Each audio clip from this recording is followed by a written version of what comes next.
Praise the Lord. இந்த March மாதத்தில் 9ஆம் தேதி ஆகிய இந்த திங்கட்கிழமையின் காலை வேளையில் தேவ சமூகத்தில் வந்திருக்கிற ஒவ்வொருவரையும் கர்த்தர் தாமே ஆசீர்வதிப்பாராக. இந்த நாளிலும் நம்ம தியானிக்கிற கர்த்தருடைய வார்த்தை நம்முடைய பரிசுத்த வேதாகமத்தில் 2 தீமோத்தேயு 3ஆம் அதிகாரம் 16-17 வசனங்கள். 2 Timothy chapter 3 verses 16 and 17. வேத வாக்கியங்கள் எல்லாம் தேவ ஆவியினால் அருளப்பட்டிருக்கிறது. தேவனுடைய மனுஷன் தேறினவனாகவும் எந்த நற்கிரியையும் செய்ய தகுதியுள்ளவனாகவும் இருக்கும்படியாக அவைகள் உபதேசத்துக்கும் கடிந்து கொள்ளுதலுக்கும் சீர்திருத்துதலுக்கும் நீதியை படிப்பிக்குதலுக்கும் பிரயோஜனம் உள்ளவைகளாய் இருக்கிறது. அல்லேலூயா. கர்த்தருடைய அருமையான இந்த வார்த்தைக்காய் கர்த்தரை ஸ்தோத்திரிக்கலாமா? எதற்காக நம்ம வேத வசனத்தை வாசிக்க வேண்டும்? இந்த பைபிள் எப்படிப்பட்டது அப்படின்னு சொல்லி பார்க்கும்போது இந்த வசனத்தில் நம்ம கேட்டது மாதிரி வேத வாக்கியங்கள் எல்லாம் தேவ ஆவியினால் அருளப்பட்டு இருக்கிறது. ஆதியாகமத்திலிருந்து வெளிப்படுத்தின விசேஷம் வரைக்கும் இருக்கிற ஒவ்வொரு அதிகாரம், அந்த அதிகாரத்தில் இருக்கிற ஒவ்வொரு வசனங்கள், ஒவ்வொரு வார்த்தைகளும் தேவனுடைய ஆவியாலே அருளப்பட்டவைகள். மனிதர்கள் எழுதினார்கள். மோசே எழுதினார், அப்போஸ்தலனாகிய பவுல் அநேக நிருபங்களை எழுதியிருக்கிறார் என்றாலும் அது எல்லாம் கோர்வையாக ஆவியானவருடைய ஏவுதலின் படியாகத்தான் அவர்கள் எழுதினார்கள் என்பதை இந்த வசனத்தின் மூலமாக நம்ம திட்டமும் தெளிவுமாய் அறிந்து கொள்ளுகிறோம். அதனால தான் இந்த பைபிள் ஒரு புனிதமான ஒரு புஸ்தகமாய் காணப்படுகிறது. இந்த பைபிள் பாருங்க, எத்தனையோ பேர் இந்த பைபிளை ஒன்றில்லாமல் பண்ணணும்னு சொல்லி யோசித்தாங்க. அவங்க இன்னைக்கு இல்லை. ஆனால் இந்த வேத புஸ்தகம் இன்னைக்கு நம்ம கையில் இருக்குது. உலகத்திலேயே அதிகமாக பிரிண்ட் பண்ணப்பட்டு விநியோகிக்கப்படுகிற ஒரு புஸ்தகம் என்றால் அது வேத புஸ்தகம் என்று சொல்லப்படுகிறது. எத்தனை மொழிகள், எத்தனை டயலக்ட்ஸில், எத்தனை வித்தியாசமான வேர்ஷன்ஸில் நமக்கு ஆண்டவர் பைபிளை கொடுத்துருக்குறாங்க. இந்த பைபிள், இந்த சத்திய வார்த்தைகள் உண்மையானவைகள். ஆண்டவராகிய இயேசு கிறிஸ்து கூட சொன்னாங்க, என்ன வானமும் பூமியும் ஒழிந்து போனாலும் ஆண்டவருடைய வார்த்தை என்ன செய்யாது, ஒரு நாள் ஒழிந்து போவது இல்லை. அல்லேலூயா. இப்போ இந்த வேத வாக்கியங்கள் எல்லாம் தேவ ஆவியினால் அருளப்பட்டவைகள். நம்ம லேவியராகமம் அதெல்லாம் வாசித்து பார்க்கும்போது பார்த்திங்கன்னா நிறைய பேர் கொடுக்கப்பட்டிருக்கோம், நிறைய நம்பர்ஸ் கொடுக்கப்பட்டிருக்கோம். அப்படி அதெல்லாம் மனிதர்களால் ஞாபகத்தில் வச்சு எழுதியிருக்க முடியுமா? இன்றைக்காவது எவ்வளவோ மெமரி, ஐபேடு, கம்ப்யூட்டர்லாம் இருக்குது. அந்த நாட்களில் ஒன்றுமே இல்லாத நாட்கள். நீங்கள் மத்தேயுல பார்த்தீங்கன்னா ஆண்டவருடைய ஜீனியாலஜி, ஆண்டவருடைய இயேசு கிறிஸ்துனுடைய வம்ச வரலாறுன்னு சொல்லி கொடுக்கப்பட்டிருக்குது. அதில் பாருங்கள், நமக்கு ஒரு 4 தலைமுறை கூட நமக்கு தெரியாது. நம்ம தாத்தா பேர் தெரியும், நம்ம தாத்தாவுடைய தாத்தா பேர் நமக்கு தெரியுமா? தெரியாது இல்லை. ஆனால் அந்த ஜீனியாலஜியில் பாருங்களேன், ஆதாம்லேருந்து இயேசு வரைக்கும் அப்படியே ஆண்டவர் எழுதியிருக்கிறார். இது நிச்சயமாக ஒரு மனிதனுக்கு சாத்தியம் அல்ல. இது தேவ ஆவியினால் அருளப்பட்டு இருக்கிறது என்பதற்கு இந்த ஒரு எக்ஸாம்பிளே போதுமானதாக இருக்குது இல்லை. அப்போ இந்த பைபிள் ஒருவேளை நிறைய பேர் சொல்லலாம், இது இவங்க எழுதுனது, இது இவங்களுடைய ஒப்பீனியன். இல்லை பிரியமானவர்களே, இது கர்த்தருடைய ஆவியினாலே அருளப்பட்டது தான் வேத வாக்கியங்கள். சரி, தேவனுடைய மனுஷன் நம்ம எல்லாரும் தேறினவர்களாய் மாறும்படி கர்த்தர் இந்த வேத வாக்கியங்களை கொடுத்திருக்கிறார்.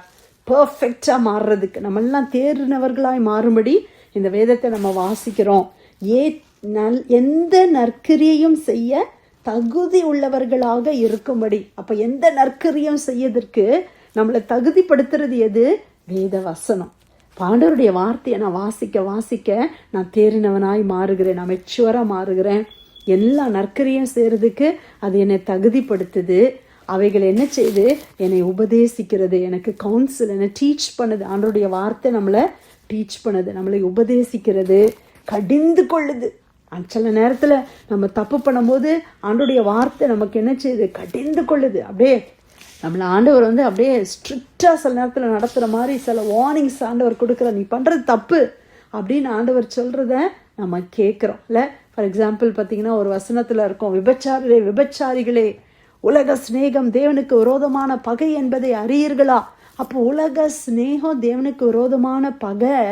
அது ஆண்டவர் எப்படி சொல்கிறாரு? நீ விபச்சாரம் பண்ணுற. விபச்சாரம்னா என்னது? ஒரு நியமிக்கப்பட்ட கணவனுக்கு துரோகம் பண்ணி இன்னொருத்தனோட நட்பில் இருக்கிறது தான் விபச்சாரம்.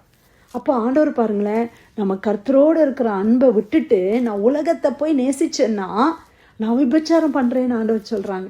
அப்போ இதெல்லாம் என்ன பண்ணுது, என்னைய கடிந்து கொள்ளுது. அப்போ நம்ம ஓகே நம்ம சரியாயிடணும், நான் ரொம்ப இதில் டைம் ஸ்பெண்ட் பண்ணுறேன் போல், ஆண்டவரோட டைம் ஸ்பெண்ட் ஆரம்பிக்கணும்னு சொல்லி நான் என்ன செய்கிறேன், அது என்னை திருத்துகிறது. அதைத்தான் இந்த இடத்துல பார்க்குறோம். உபதேசத்துக்கும் கடிந்து கொள்ளுதலுக்கும் சீர்திருத்துதலுக்கும் கர்த்தர் நம்மளை என்ன செய்றாரு, சீர்திருத்தி நடத்துகிறார். சிலதெல்லாம் நமக்கு தப்புனே தெரியாது, நம்ம பாட்டுக்கு பண்ணிக்கிட்டே இருந்திருப்போம். அப்போ ஆனால் வார்த்தை வரும். சில நேரத்தில் நம்ம படிக்கிற போர்ஷன்லேருந்து பார்த்திங்கன்னா ஆண்டவர் அழகாக நம்மளோட பேசுவார். இதெல்லாம் தப்பு, இதை மாற்றிக்கோ, இப்படி நீ பேசக்கூடாது, இது முட்டாள்தனம், இது சோம்பல், இப்படிலாம் ஆண்டவர் நமக்கு சொல்லும்போது நம்ம என்ன பண்ணிக்கிறோம், நம்மளை சீர்திருத்தி நம்ம கொள்ளுகிறோம். சீர்திருத்தலுக்கும் நீதியை படிப்பிக்குதலுக்கும் இது பிரயோஜனம் உள்ளவைகளாக இருக்கிறது. நீதியை கர்த்தருடைய வார்த்தை மூலமாக தான் நம்ம படித்து கொள்ளுகிறோம். எது நீதி, எது அநீதி, எது நியாயம், எது கரெக்டு, எது ராங், எல்லாமே வசனம். அப்போ இந்த வசனத்துக்கு நம்ம எவ்வளோ டைம் கொடுக்குறோம்? கர்த்தருடைய வேதத்தை நேசிக்கிறவர்களாக இருக்கிறோமா? ஆண்டவருடைய வேதத்தை மனோவாஞ்சியாய் தேடினார்கள் என்று சொல்லி நம்ம வாசிக்கிறோம். இப்படி இருக்குதா, கர்த்தருடைய வார்த்தை இப்படி சொல்லுதா அப்படின்னு சொல்லி வாஞ்சியோடு கூட ஆண்டவருடைய வார்த்தைகளை நம்ம படிக்கிறது, நம்ம தியானிக்க கர்த்தர் நமக்கு கிருபை செய்வாராக. வேத வாக்கியங்கள் எல்லாம் எங்கிருந்து வந்தது? தேவ ஆவியினால் அருளப்பட்டவைகள். எதற்காய் கர்த்தர் கொடுத்தார்? நம்ம தேறினவர்களாய் மாறும்படி, எந்த நற்கிரியும் செய்ய நம்மை தகுதியுள்ளவர்கள் ஆக்கும்படி கர்த்தர் வசனங்களை கொடுத்திருக்கிறார். இந்த வசனங்கள் நம்மளை என்ன செய்யுது? நம்மளை உபதேசிக்குது, நம்மளை கடிந்து கொள்ளுது, நம்மை சீர்திருத்துகிறது, நமக்கு நீதியை படிப்பிப்பதற்கு அது பிரயோஜனமாக இருக்குது. அப்போ இவ்வளோ பிரயோஜனமுள்ள இந்த வேத புஸ்தகத்தை நான் சண்டே சர்ச்சுக்கு மட்டும் போயிட்டு அப்படியே நான் மூடி வச்சுட்டு திருப்பி அடுத்த சண்டே தான் எடுப்பேன் அப்படின்னு நம்ம இருக்கக்கூடாது. எல்லா நாளும் இந்த வேத புஸ்தகத்தை நமக்கு டைம் கிடைக்கும் போதெல்லாம் என்ன செய்யணும், எடுத்து நம்ம வாசிக்க வேண்டும். ஒவ்வொரு வருஷமும் ஒவ்வொரு முறை இந்த வேத புஸ்தகத்தை வாசிக்கணும்னு ஒரு தீர்மானத்தோடு நீங்கள் வாசிங்க. எவ்வளோ பிளான்ஸ் இருக்குது இந்த நாட்களில். அந்த பிளான்ஸ் எல்லாம் நீங்கள் அப்படியே ஃபாலோ பண்ணி வாசித்தீங்கன்னா அது நமக்கு பிரயோஜனம். அல்லேலூயா. நம்முடைய வாழ்க்கைக்கு அது பிரயோஜனம். நம்ம ஸ்பிரிச்சுவல் லைஃப், நம்ம ஃபிசிக்கல் லைஃப், இப்போ ஒவ்வொருத்தரும் ஒவ்வொரு விதமான பிரச்சனையில் போகிறோம். அன்றைக்குள்ள போர்ஷனை நான் வாசிக்கும் போது ஆண்டவர் எனக்கு என்ன செய்கிறாங்க, என்னை பலப்படுத்துகிறாங்க, எனக்கு அதுக்குரிய வசனத்தை கொடுக்குறாங்க, என்னை கைட் பண்ணுறாங்க. என்ன செய்யறதுன்னு தெரியாமல் நம்ம கன்ஃபியூஸ்டாக இருக்கிறோம். சில நேரங்களில் எந்த தீர்மானத்தை எடுக்கிறதுன்னு தெரியாமல் கன்ஃபியூஸாக இருக்கிறோம், பயப்படுகிறோம். கர்த்தருடைய வார்த்தை நம்மளை பலப்படுத்துகிறதாய் வருகிறது. ஆமேன். எத்தனை தடவை ஆண்டவருடைய வசனம் நம்மளை ஆற்றுகிறது, எத்தனை தடவை ஆண்டவர் நம்மளை தேறுதல் அடைய செய்திருக்கிறார், எவ்வளோ தடவை ஆண்டவர் நம்மளை என்கரேஜ் பண்ணியிருக்கிறாங்க ஆண்டவருடைய வார்த்தையினால. அதனால ஒரு ஒழுங்குமுறையாக கர்த்தருடைய வசனங்களுக்கு இம்பார்ட்டன்ஸ் கொடுத்து அதை ஒவ்வொரு நாளும் வாசிக்க தியானிக்க ஆண்டவர் கிருபை செய்வாராக. நம்ம ஓசியால ஒரு வசனம் வாசிக்கிறோம், நீ உன் வேதத்தை மறந்தாய், நான் உன் பிள்ளைகளையும் மறந்து விடுவேன். ஆண்டவருடைய வேதத்தை நம்ம ஒரு நாளும் அசட்டை பண்ணக்கூடாது. கர்த்தருடைய வேதத்தை நம்ம ஒரு நாளும் நம்ம மறந்து விடக்கூடாது. ஹல்லேலூயா.